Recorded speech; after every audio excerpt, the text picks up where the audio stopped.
আমরা জাতীয়তাবাদী আইনজীবী ফোরামের কেন্দ্রীয় কমিটির সহ সাংগঠনিক সম্পাদক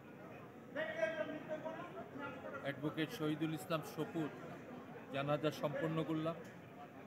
এখানে মাননীয় প্রধান বিচারপতির প্রতিনিধি, রেজিস্ট্রার সাহেব, উভয় বিভাগের বিচারপতিগণ, বারের সম্মানিত নেতৃবৃন্দ, আইনজীবীগণ এবং অনেক হিতাকাঙ্ক্ষী শুভার্থীরা জানাজায় অংশগ্রহণ করেছেন।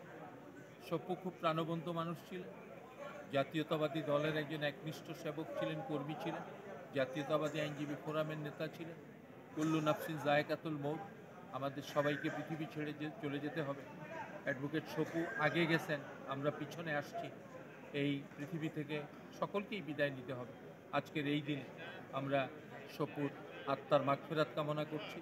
আল্লাহ তাআলা যেন তাকে বেহেশত নসিব করেন। তার শোক সন্তপ্ত পরিবারের প্রতি আমরা সমবেদনা জানাচ্ছি।